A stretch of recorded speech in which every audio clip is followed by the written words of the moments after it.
Hello world and welcome back to my channel. If you're new, welcome! I am nikkirenae and today I'm very excited to be reading a book/series that I have wanted to pick up for a while, maybe years now. I literally watch the movie all the time, so I'm very excited to see how the books will differ. So today I'm reading Beautiful Creatures, aka the Chronicles. This book is chonky, but I don't think it's really that long. I could be so wrong. Oh, it is long. Okay. Is this the actual end of the book? Yes, it definitely is, and that is definitely the end. Acknowledgements. Great. So actually the book is 563 pages long, which is chonky. I've definitely read longer books, but it's also partly so long and so thick because this is definitely an old version of the book, because I got this off of thrift books, not sponsored, but I would love for that to be. So I actually have Beautiful Creatures and Beautiful Darkness here, which is books number 1 and 2 to the series. And something I think I might end up doing a little bit with my channel is breaking series up into multiple videos if I can do it in a way that just makes sense to me. This series is actually a quartet, so I think I'm going to break it up into 2 videos. So it will be the Chronicles reading vlogs part 1 and part 2. So this one will have Beautiful Creatures and Beautiful Darkness, and then when I think we do the second video, it will be Beautiful Chaos and Beautiful Redemption. Like I said, I watch the movie all the time. I literally bought it on Amazon Prime Video so I can watch it all the time. I've already watched it today. It's currently 5:19 on March 22nd, so we'll see how long this takes me. If you don't know, I am at university. I'm literally in my dorm right now. Peep Junie, But I'm literally in my dorm right now. I'm actually triple majoring, so the amount of time that I have to do things outside of school is not a lot. Not a lot at all. And I actually have another book that I need to read for class as well. So I will also be doing that video concurrently with this one on top of everything else. And I'm also in the middle of doing my reading journal. So that's how that's going. But I'm very, very, very, very excited to do this. I've wanted to read it for so long. So if you don't know what the Chronicles is about, I obviously haven't said anything meaningful about it at this point, but I will now. The little cutie patootie quote on the front is, "Some loves are meant to be, others are cursed." And something that I actually like about this series is that it's written by 2 different people, so I'm wondering how that will tie into how the story is told. But it is written by Garcia and Margaret Stohl. So what is Beautiful Creatures about? Lovely, lovely. Lena Duquesne is unlike anyone the small southern town of Gatlin has ever seen, and she's struggling to conceal her power and a curse that has haunted her family for generations. But even within the overgrown gardens, murky swamps, and crumbling graveyards of the forgotten South, a secret cannot stay hidden forever. Ethan Waite, who has been counting the months until he can escape from Gatlin, is haunted by dreams of a beautiful girl he has never met. When Lena moves into the town's oldest and most infamous plantation, Ethan is inexplicably drawn to her and determined to uncover the connection between them. In a town with no surprises, one secret could change everything. Naturally, I'm already intrigued because I kind of know what happens, but given that there's only one movie and this first book is already almost 600 pages, I'm very, very prepared for there to be more than that. So I'm actually going to get comfy in bed with Junie because without delving too far into it, I am having some issues with my health recently, but I'm very, very, very in the mood to read. That always happens to me. Whenever my health goes bad, I want to read more. So I've got my sticky note bookmark, and I will get in bed and get comfy. And I will see you when I have some thoughts.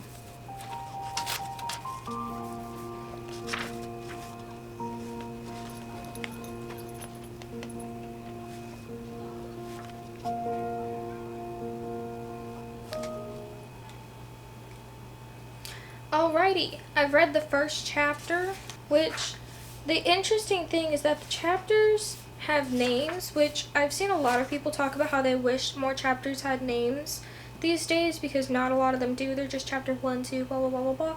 So these chapters are classified by, first of all, they have names, and second of all, they have dates. So the very, very first chapter is the middle of nowhere and before, or I guess it should be before in the middle of nowhere. And then the second chapter is September 2nd, and it's Dream On. You probably can't super see. That's alright. And I've already seen a few differences from the movie. In the movie, they're juniors, but in the book, they're sophomores. I guess this would technically be like a prologue instead of chapter 1, and I like how they do include a lot of this in the movie. But you do get more in the book, naturally. And I'm learning that this is definitely going to be an experience, because this is copyrighted from 2010. And the fun part is because it's so old, there's obviously going to be references to older things, which I find really fun, because I do remember these things. Despite only being 21, I do remember these things. So for example, there's a sentence where he goes, "At least that's what I thought when I closed my battered copy of Slaughterhouse-5, clicked off my iPod, and turned out the light on the last night of summer." So they have iPods, and that's very fun. That's very fun to see. Are you very interested in the iPods? You're too little for iPods. I know, I'm sorry.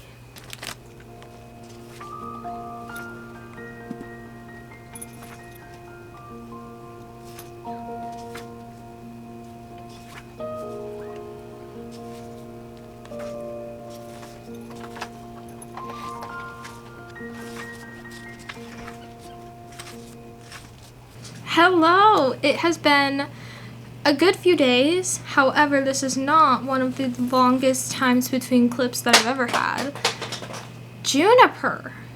I do believe that the last clip you would have saw... I do believe that the last clip you would have... Would you believe me if I told you that she is decently quiet most of the time? And then as soon as I whip out the camera, all the noise. All of the noise. Let's try this again, because she's at the window. I think the last clip you would have seen when I was reading was from Sunday, and I needed it. But before I get into the actual book, I just want to explain why it's been so long. I was concurrently reading Beautiful Creatures with another book, and I don't remember if I told you what that book was, but it was The Song of Achilles for book club, and book club is actually tonight. Yay. And I did read it, and I cried for 2 days. I did not feel like filming, naturally. I barely made it through the outro of the reading vlog for The Song of Achilles. And I have been reading Beautiful Creatures to just try and distract myself with other things as much as possible. I think I'm finally over The Song of Achilles. And I will say that I think part of why it took so long, why it affected me so badly, was because not horrifically long ago, I did just have some family die. And if you don't know, The Song of Achilles is a tragedy. And it's a retelling sort of the Iliad with Achilles and Patroclus, and it hurt.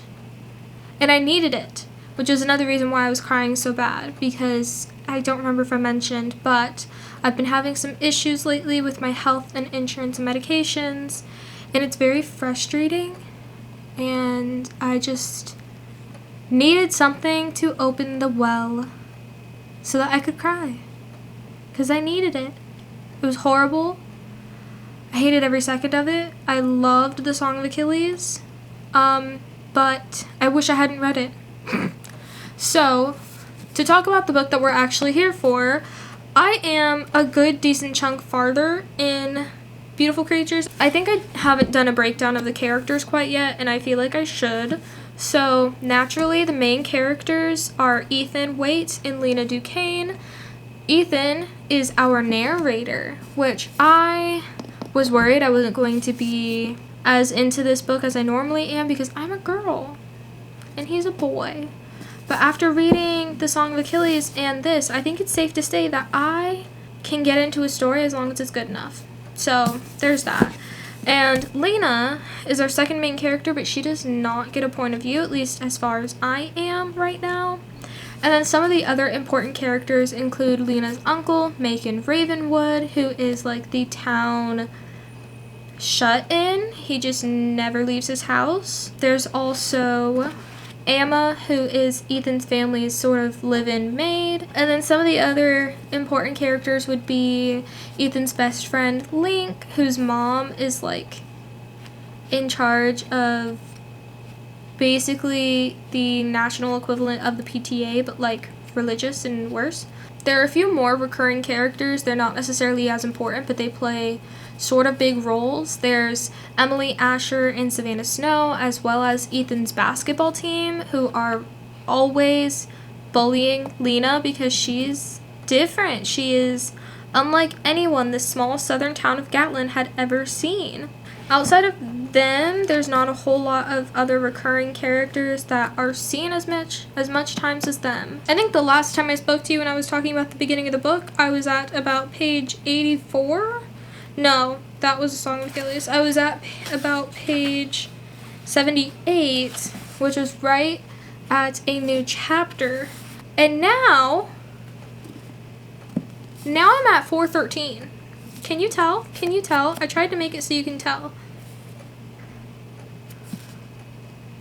Would you believe me if I told you most of this I read yesterday? So, Saturday when I started Beautiful Creatures, I read about 78 pages, which got me a few chapters in, and it got me into the book. And as I've continued reading since then, and I've obviously gotten much farther, there are some things that have brought me into the story really well, and some things that have taken me out of the story. I think everything that has taken me out of the story has stemmed from having seen the movie before reading the books, which is my fault.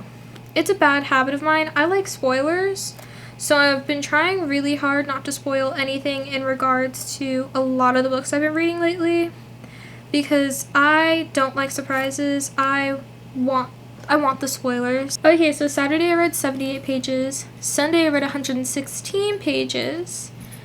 And then Monday, which is just yesterday, I read 213 pages, which I was so surprised by. I did not realize that I had read that much. About my thoughts on the book so far, I am really enjoying it. I don't know how high or how low I'm going to rate it yet. Usually I can sort of figure out my ratings kind of easily.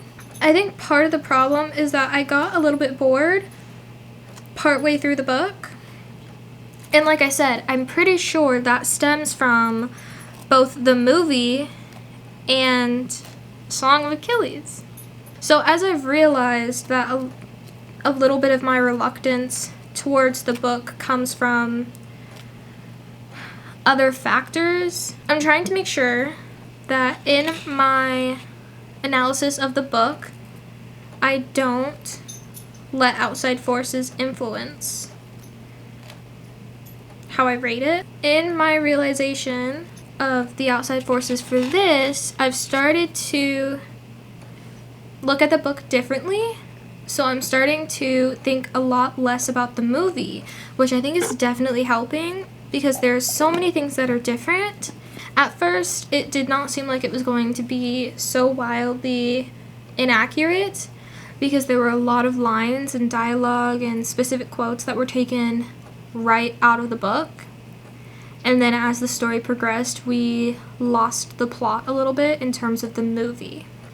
A few things that I've noticed despite my boredom and despite the outside forces that are definitely a factor in my boredom, part of it is that it feels like it's dragging on a lot. Like, there are some scenes where we don't get a lot of information, and there's something that the author does in every single chapter, it seems. Because the book happens in such a time span, in such a timeline, the author started doing this thing partway through the book that happens at the beginning of just about every chapter where is it? Oh my God. Where we're not continuing the story or the scene. We're actually getting an expository summary of like a time gap, sort of. As you can see, this is the beginning of the chapter, and then if you turn the page, that is where that section ends, and then it skips into another section into the book.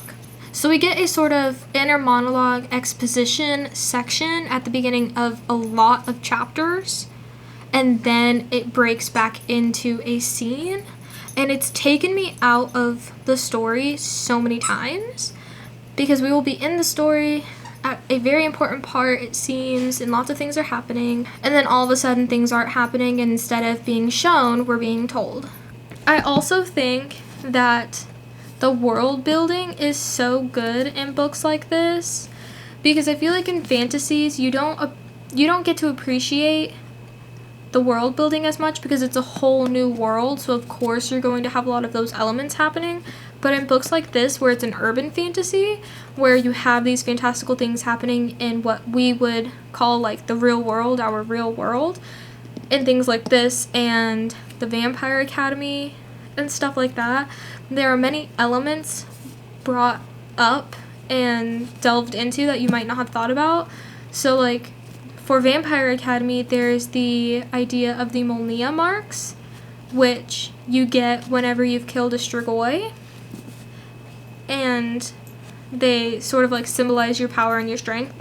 But in this, something that I really liked was the holidays. We get a very good in-depth look at the culture of the casters, and one of that is the holidays, and it's very, very fun.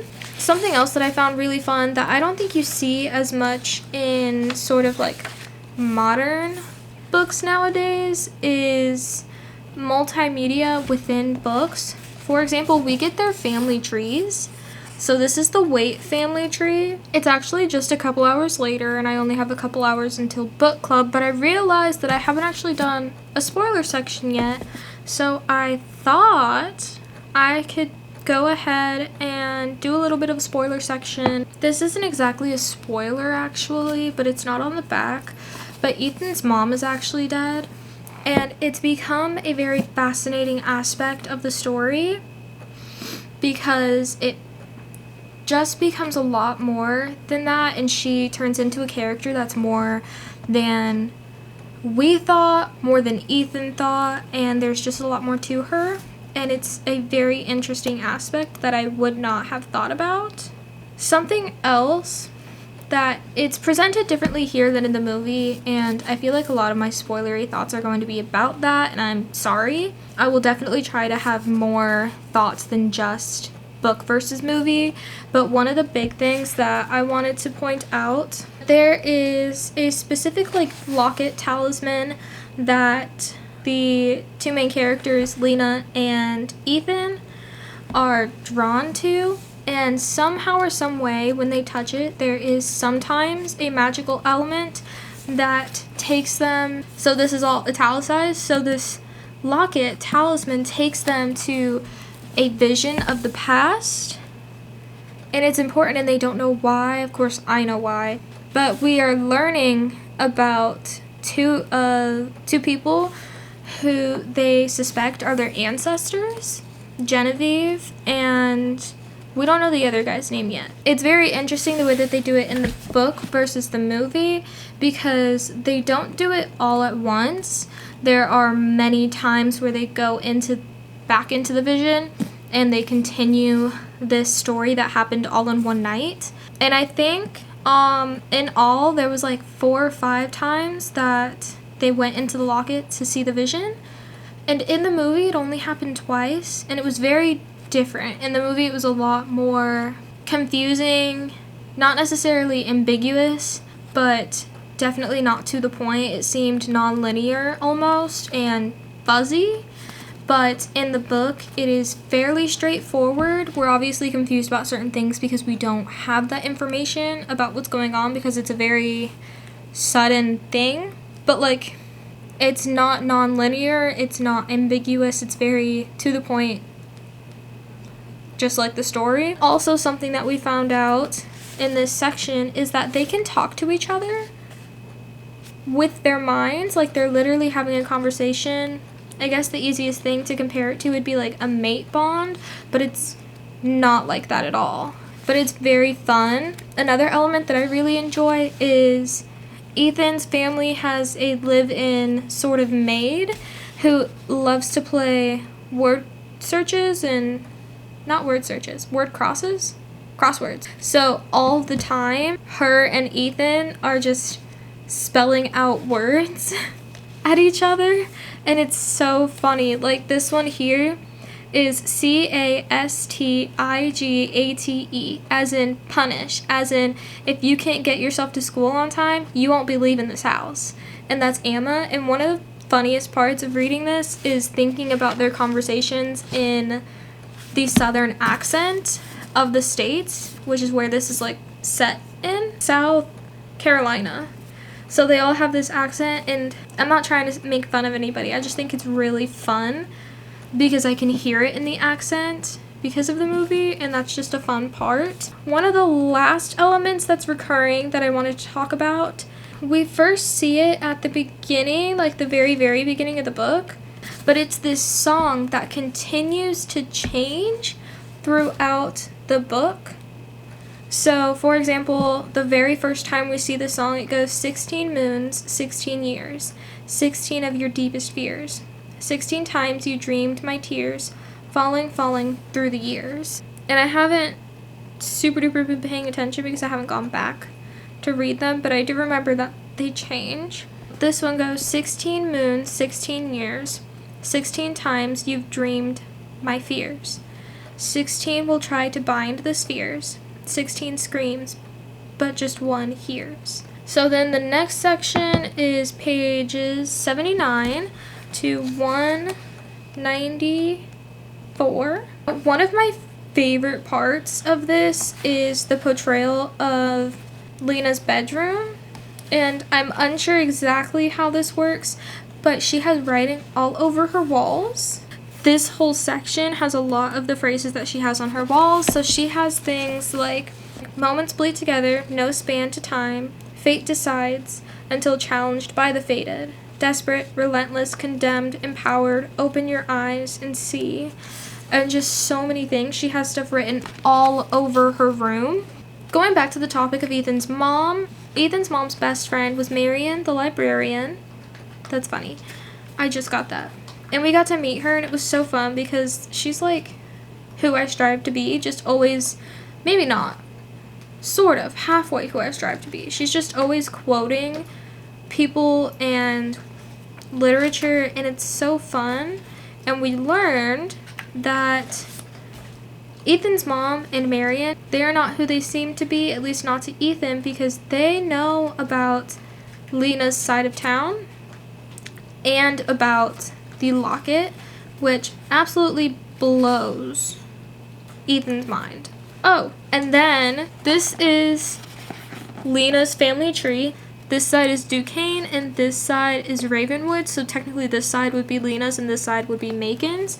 And something very interesting that even Ethan notes out is that all the women from Lena's family tree have the last name Duquesne, even if they were married, which I found really interesting, especially because Marion answers, and this is before they realize that she knows of Lena and, you know, Lena's powers, and she goes, it's often the case in bloodlines where the women are considered particularly powerful.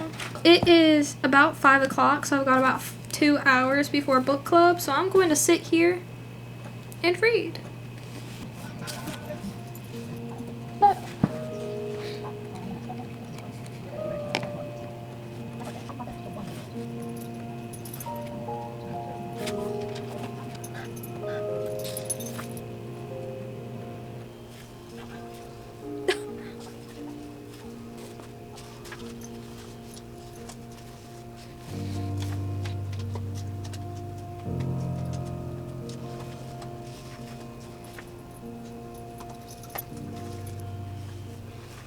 Hi, so it's a few days later and I wanted to come on just to talk a little bit because I feel like I haven't really talked about the book since Tuesday. It's Thursday. And I also wanted to come on and talk just because I'm almost done. I have about, I think, 40 pages left because there's about 663, and I'm at 527, so I'm almost done. As I'm getting to the end and things are closing out, I'm starting to realize why so many movies that are YA book adaptations only got the first book from the 2010s or the first movie from the 2010s, because it is so different. Like, it's obviously definitely the same story as the book in the movie, but it is drastically different, and I was sitting here expecting some things to happen and then they weren't happening and I was so confused. I just wanted to mention that it was really interesting. It was just weird. I was not expecting that at all. I'm trying to be very, very good with this in most books now to not look up spoilers. I love spoilers. I love to look up the spoilers, and so many people have been teasing me. Like, my sister's always mad at me when I do that, so I'm trying very, very hard not to do that this time. Yeah, I have about 40 pages left. I don't think it'll take me long to finish at all.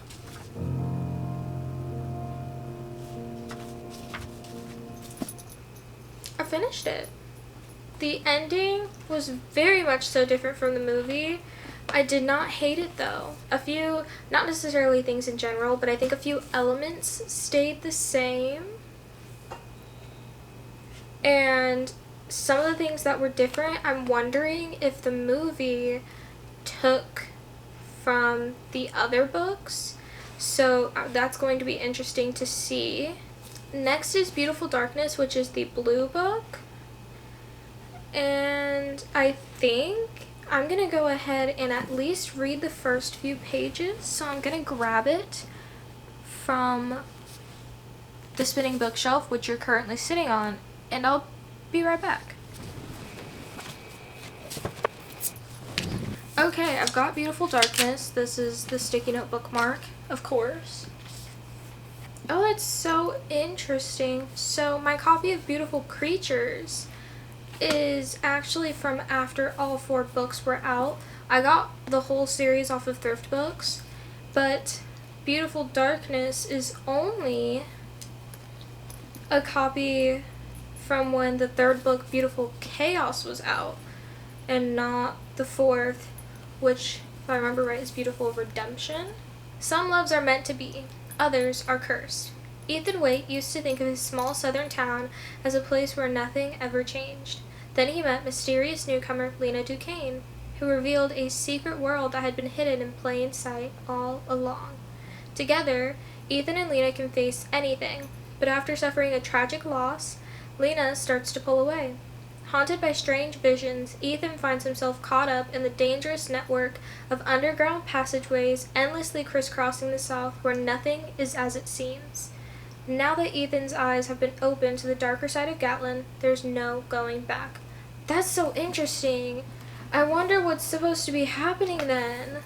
I mean, that gives me no clues, and this isn't one of those series that's like always talked about on social media, or even slightly talked about on social media, so I have no idea. Nothing has been spoiled outside of if anything had been taken from the movie. Oh, I love dedications. Dedications are my favorite. Oh, you know what? Hold up. First of all, I wanted to look at the dedications. So for Beautiful Creatures, the dedication is for Nick and Stella, Emma, May, and Kate, and all our casters and outcasters everywhere. There are more of us than you think, which is adorable. And then for Beautiful Darkness, the dedication is for Julie Skeena, I hope I said that right, and Jennifer Bailey Hunt, because for some silly reason, they wouldn't let us put their names on the front. That's adorable, so I guess they must have helped write. And then they both started with a quote, which is really fun because one of the characters, Marion Ashcroft, who is the librarian, literally almost speaks exclusively in quotes, but like by quoting other people or books, and it's so fun. So for Beautiful Darkness, the quote is, "Darkness cannot drive out darkness. Only light can do that. Hate cannot drive out hate. Only love can do that," by Martin Luther King Jr. And then for Beautiful Darkness, the quote is, "We can easily forgive a child who is afraid of the dark. The real tragedy of life is when men are afraid of the light," by Plato, which is very interesting because I feel like the quotes are 100% going to end up reflecting really well on the plot of each of the books, because the Martin Luther King Jr. quote has a lot to do with what's going on with Lena being claimed, because almost the whole premise and the whole arc that is going on in Beautiful Creatures is that casters, at least in Lena's family, are claimed on their 16th birthday, either for the light and the dark. And it's sort of like the story and the question of whether or not Lena's love for her friends and family and Ethan, will help to conquer that or not. And even though Ethan is the main character, which this is so fun when the main character is somebody you wouldn't think would be the main character, and you realize later why that is. Even though Ethan is the main character, this book is very much revolving around Lena, which is just a reflection on Ethan, because Ethan is revolving around Lena. Literally his thoughts, his dreams, his day-to-day actions, his plans, everything is revolving around Lena. And I think what's interesting about this book is that, like it said on the back, where is it? Lena starts to pull away, and then it's talking about how Ethan finds himself caught up in the dangerous network of underground passageways endlessly crisscrossing the South. And then the quote is talking about children versus adults, or children versus men. And I think the difference is that this is my prediction. I think the difference is that Beautiful Creatures is going to be, well, I've already read it. I think my prediction is that while Beautiful Creatures is Ethan revolving around Lena, I think this one is going to give Ethan a bit more agency as a mortal who is caught up with casters and everything else on, like, in Lena's magical universe. So I think while this one established their relationships and the characters and a bit of the world, this one's going to expand on that and also give Ethan agency. That's my prediction. So, it is, how many pages are you? Aha. Okay, this one is 503 pages, so it's actually shorter than that one by exactly 60 pages. The other thing that I want to note, that I want to try and, so the other thing I was looking at was the chapters and the chapter titles. So, like I said before, something that I think is really fun that Tammy and Margaret are doing here is that they have given chapter titles, but not chapter numbers. They numbered the chapters by the date, because another thing about Beautiful Creatures was that it was a countdown to Lena's 16th birthday, which isn't really a spoiler, by the way. And so I was wondering if they were going to revert to numbers, like regular sort of like chapter 1, chapter 2, and sequencing numbers like that, because there isn't really a countdown to look at. And actually it starts with before. And I did notice when I was looking to see how many pages it was, that the last chapter is after. You probably can't see that. I'm probably showing you nothing. Another thing that I thought was interesting on Cammy and Margaret's part when writing was that they had really long chapters, and it would span multiple days.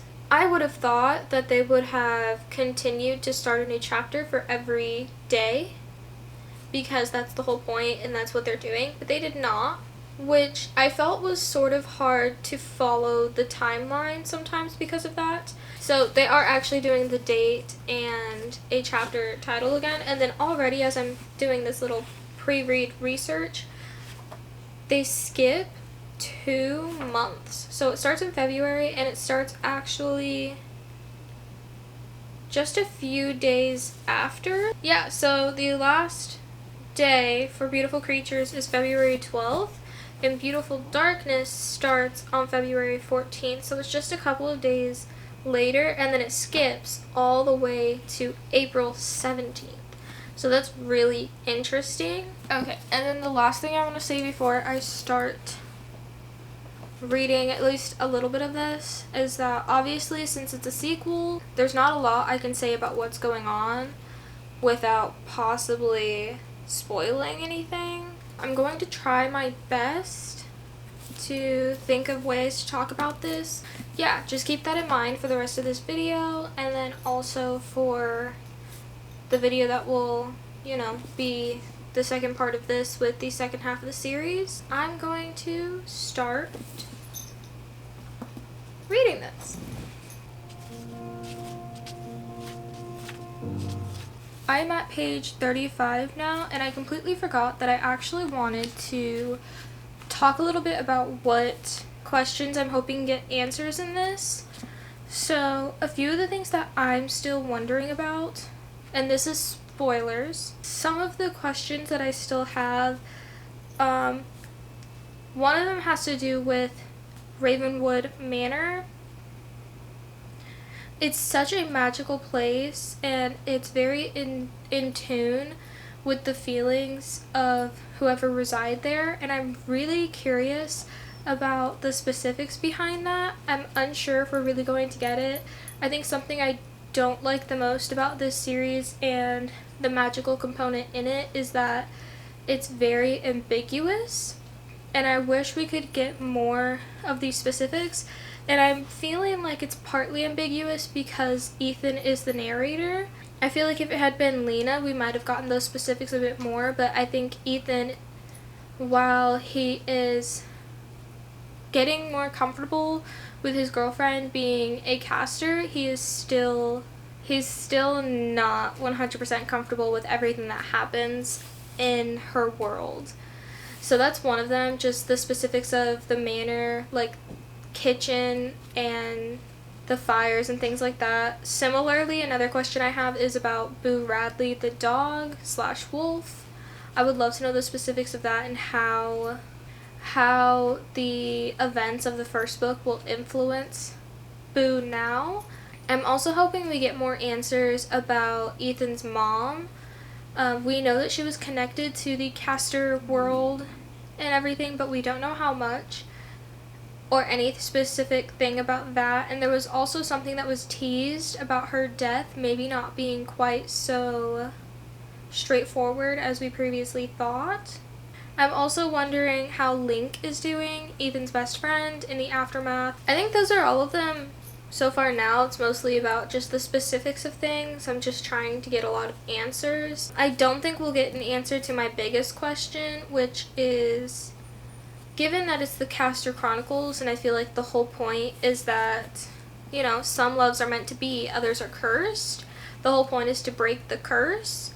So I'm wondering how that's going to work for Ethan and Lena, given that mortals and casters aren't supposed to be able to be together like they are, and we're getting a much more real picture of that in this book. In Beautiful Creatures, a lot of the effects that were happening to show how detrimental it could be for a caster and a mortal to be together were sort of overshadowed by Ethan's absolute, like, devotion and, I wouldn't say obsession, I guess just love of Lena. So I think my biggest question is just whether or not, or I guess more so just when will they end up breaking the curse and being able to be together, and I wonder how that will play out. It is the next day, and I made it pretty far in, It's Friday, so I actually will have like a lot of things to do over the weekend to catch up on. And I also actually have a starship coming, but I thought I could at least talk about this because I am this far in. I'm on page 250 out of 503, and I did not expect to get this far at all, but it happened. So here we are. That's literally 49%. That's okay. I'm not sure how...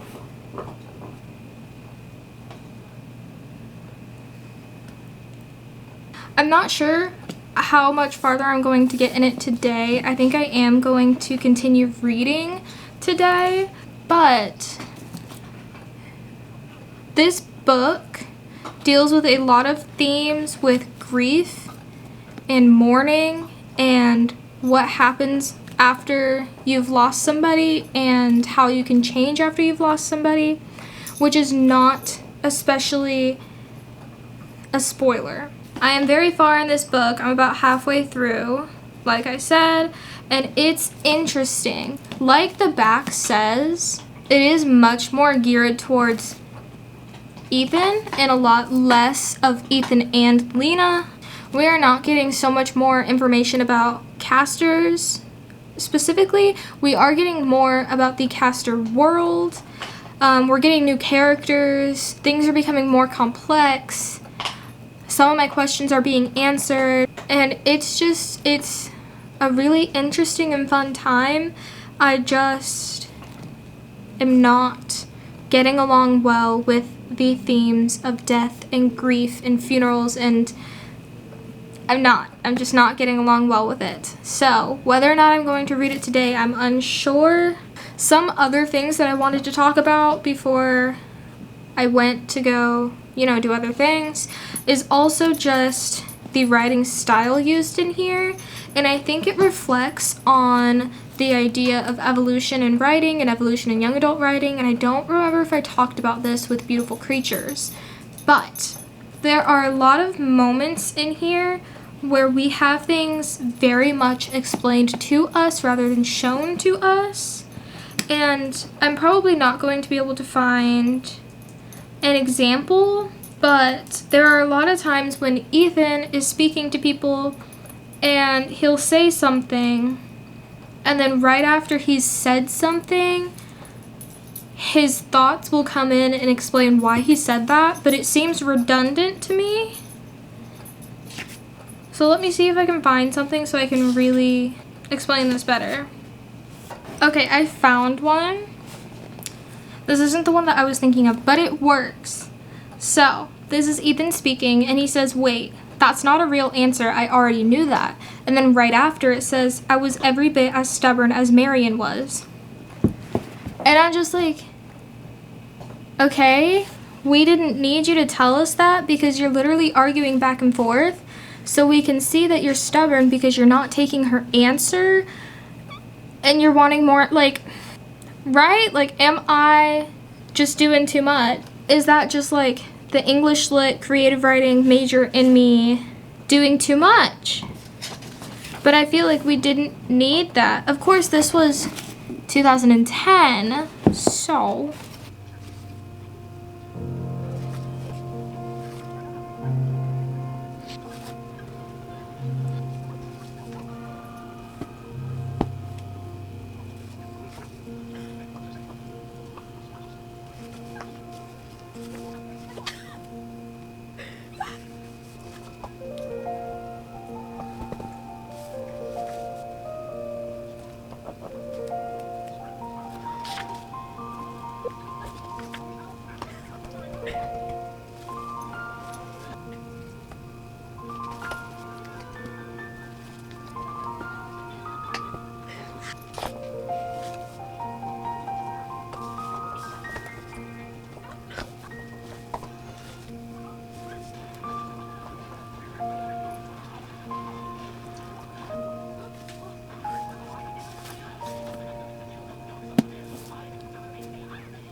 Hello! Oh my goodness, it's been so long. I don't remember what the last day was that I spoke to you. I think it might have been over the weekend. Perhaps. It might have been sometime last week in general. I don't think it was this week, actually. So the last day that I spoke to you was March 27th.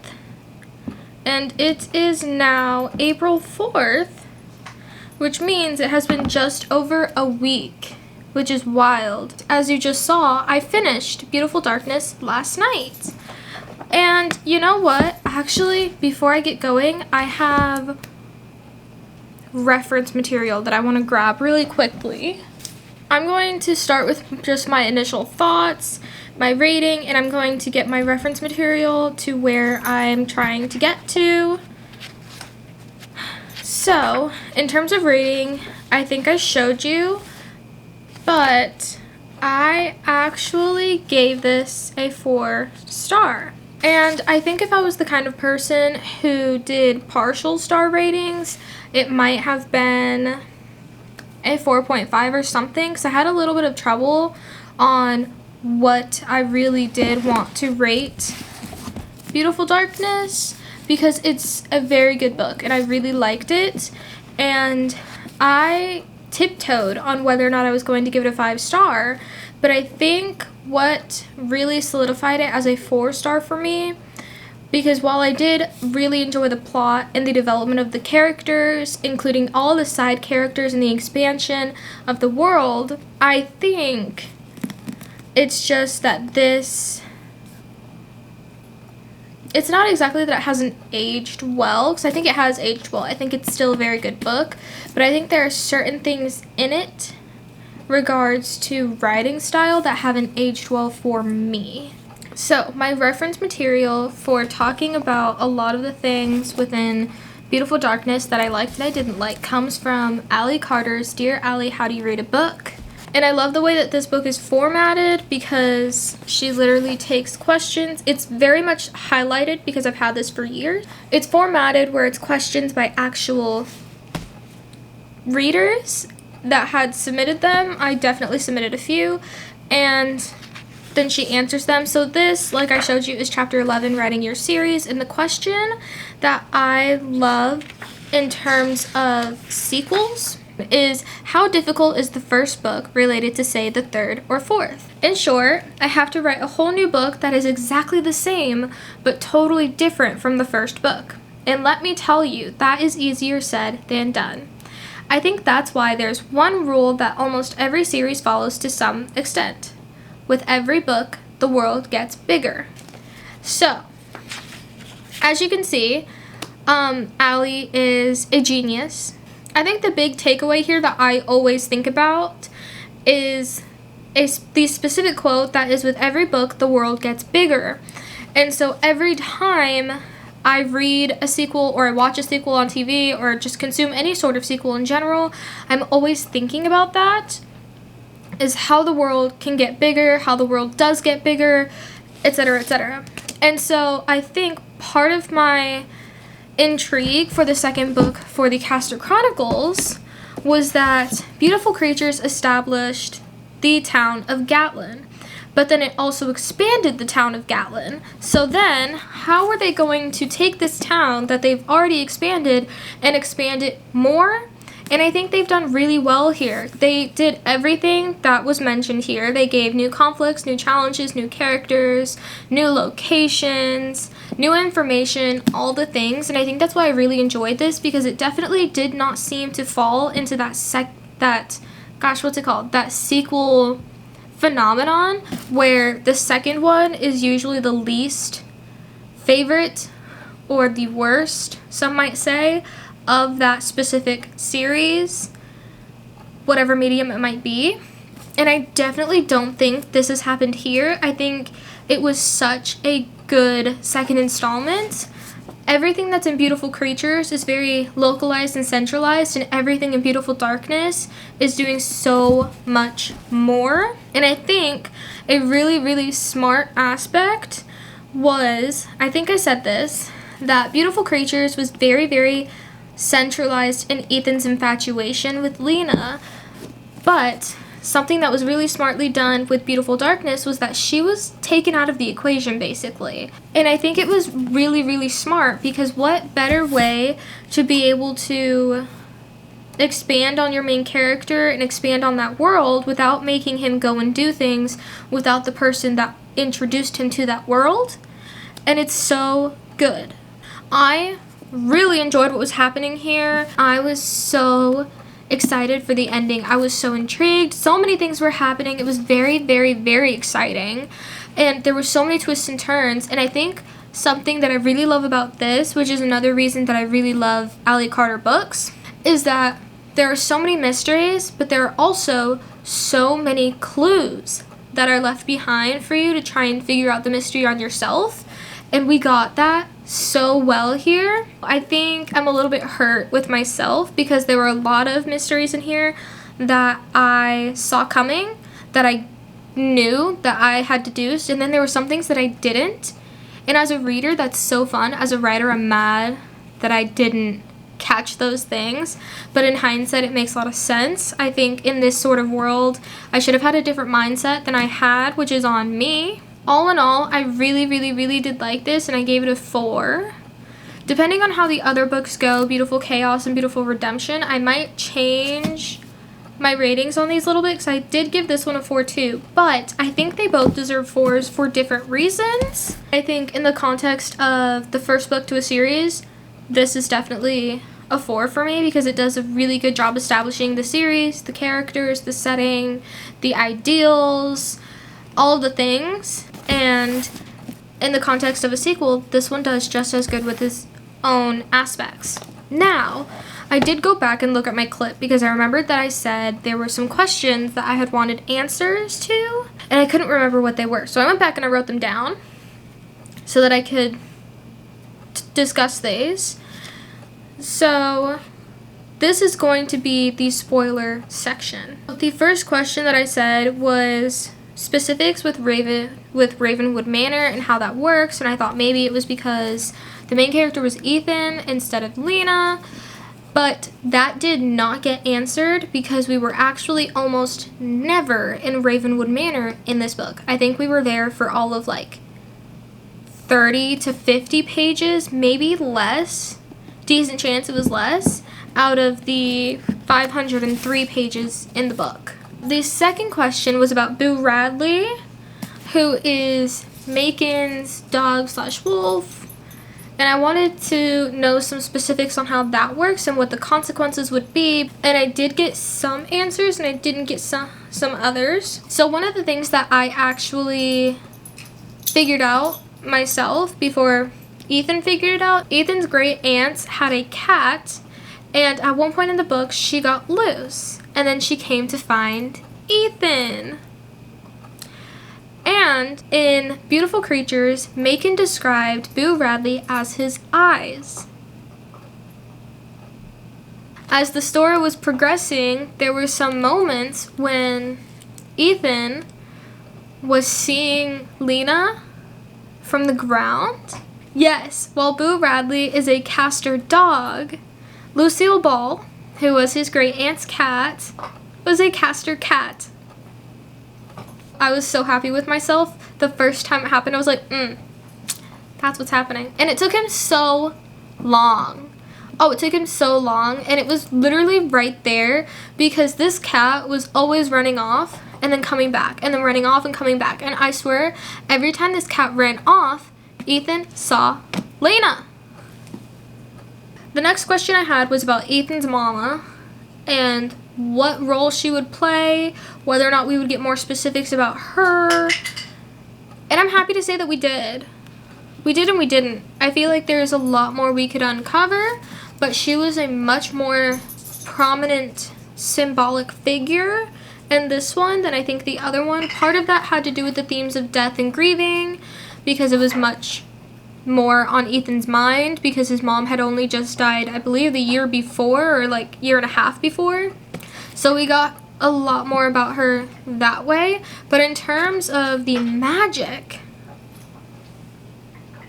I was not disappointed. My second to last question referred to Link, Ethan's best friend, the aftermath of his mom, and also being involved with him meeting Ridley, as well as a secondary question about whether or not we would see if it affected Mrs. Lincoln.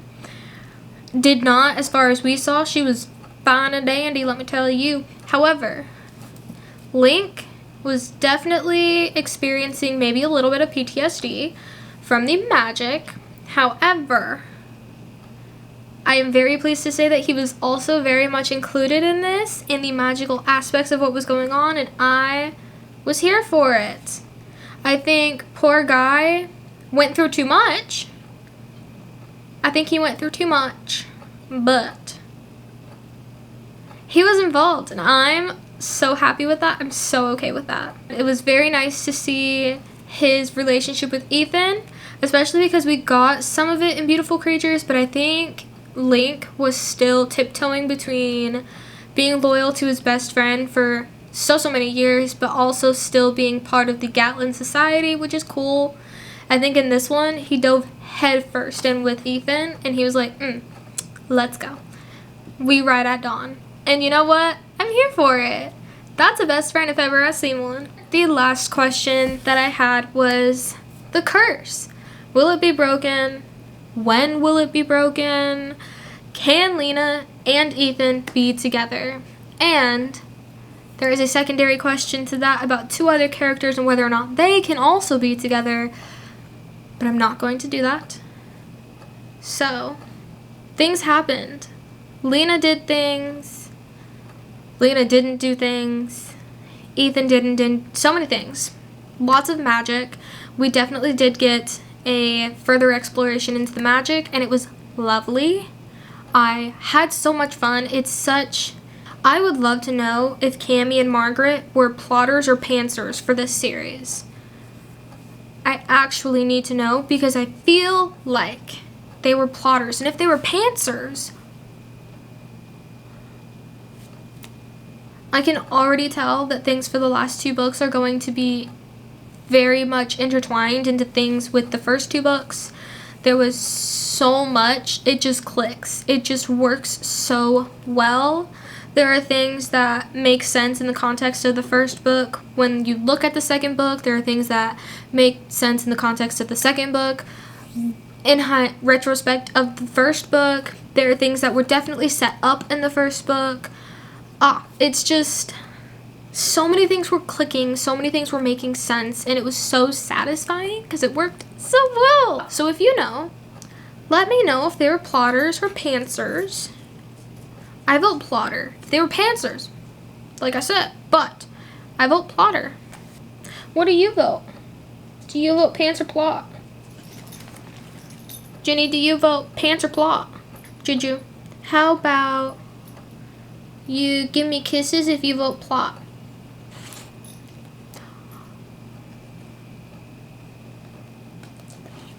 She votes plot.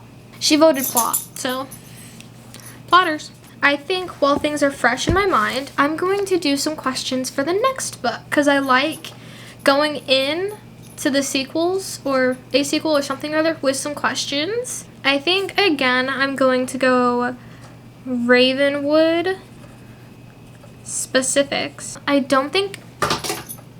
I'm so sorry. I'm so sorry. I don't think I have any questions regarding Castor pets. However, for Ethan's mama, I would love to know Lila Jane's accident, yay, nay. Also, what the hell else does she know? So, Link's aftermath. I'm also going to do that for this one. For different reasons. I think a good broad question would be, what the hell did Lena do? Because Girly did some stuff, and we were not given specifics, so what did she do? I'm also going to do, actually, Ridley's aftermath, and then I'm going to do Liv's consequences. Liv was a new character. So, to recap, I've got Ravenwood specifics, Lila Jane's accident, yay, nay, and what else does she know? Because I feel like she's not going anywhere still. Link's aftermath, Ridley's aftermath, Liv's consequences, what did Lena do, also what happens now, also when did they break the curse or find a solution. Now let's do the final real spoilery section, because there are some things that I need to say. I want to go over a bunch of the ways that Kami Garcia and Margaret Stohl invoke the "with every book the world gets bigger." So, like I said, for Beautiful Creatures, it was very much focused on the relationship between Ethan and Lena. There were other things that were happening, but that was the main thing. And the reason being Lena's claiming. Because in Lena's family, every child gets claimed on their 16th birthday for either the light or the dark. And then we did not know this until the very end, but the reason it's very important for Lena is because she is destined to have consequences with her choice. If she chooses to go light, all of the dark casters in her family will die. But if she chooses to go dark, all the light casters in her family will die. And it is a very, very heavy burden. Now, the biggest thing that happened at the end of this was Lena using the Book of Moons. Because what happened was, Seraphine, Lena's mama, ended up stabbing Ethan and killing him. However, Lena and Emma could not let him go. So, Lena did the ultimate trade, which she didn't know was going to happen, and she used the Book of Moons to bring Ethan back, not knowing it would end up switching Ethan and Macon, meaning that Ethan could live and Macon would die in his place. So then what happens now? What's going on here is Lena is dealing with the aftermath of her choice, the consequences of her actions, and she is really, really struggling with it. Macon was basically her dad and like the best parent, like the only person who really held themselves as her parent for however long, because she was not raised by her parents. So losing him and essentially being the reason that he died was taking a toll on this poor 16-year-old girl. In natural girl fashion, she did not tell Ethan what happened. None of them actually told Ethan what happened that night, what actually happened, because Ethan thought he had just fallen, because he was stabbed on a roof, so he thought he had just fallen, when in reality, they were switched. This story is more about Ethan's journey to be the one to save Lena. I think Beautiful Creatures was a lot of Lena saving Ethan without meaning to, because he has been stuck in Gatlin. He hates Gatlin. He wants to leave Gatlin so badly. And in this one, he does leave Gatlin because he's looking for Lena and he's going to rescue her and help her become who she is, help her claim herself. This journey starts a good chunk actually into the book. I did not feel like there was anything slow happening at the first half of this book. Like, it all made a lot of sense. All the build-up, all the things. New characters included Olivia Durand, who is an exchange student from the UK working at the library with Ethan's Aunt Marion. And also John Breed, who is a mixed breed, a hybrid of some sort or another that is very frowned upon, and he is very struggling. However, we're not sure that we like him. The way that this book works to make the world bigger includes those new characters while also expanding on the magic within the caster world and expanding on the other people in Ethan's life who know about the caster world.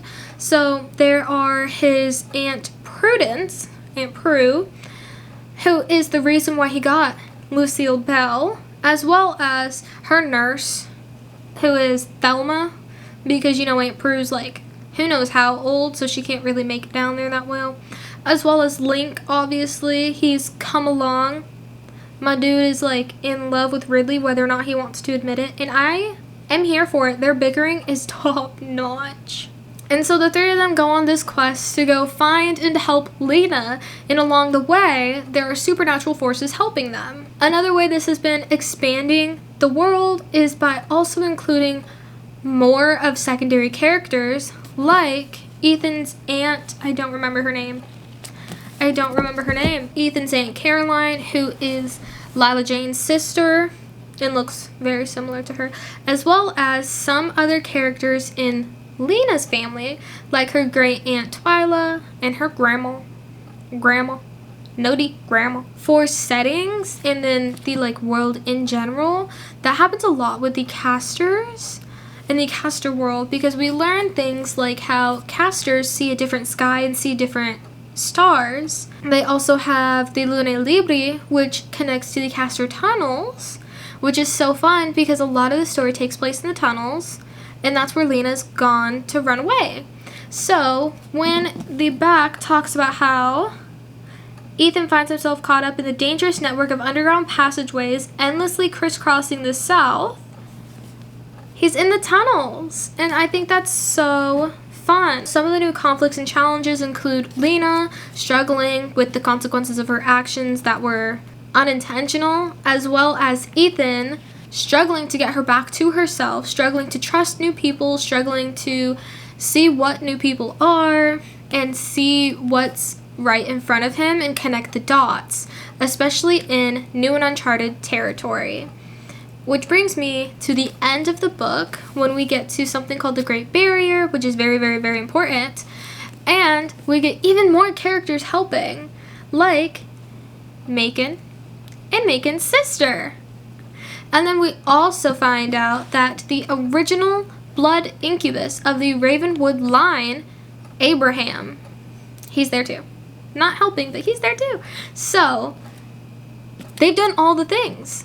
They added new characters, new places, new conflicts, new challenges. They've made the world bigger. They did all the things. They did it, and they did it right. With that being said, that is the end of this video, because I have finished the first 2 books of the Caster Chronicles, Beautiful Creatures and Beautiful Darkness. I hope you liked this video. So, if you did, maybe like, maybe subscribe, that'd be nice. But, yeah, this is the end. So, te aprecio mucho y mi corazón es tuyo para siempre. Bye!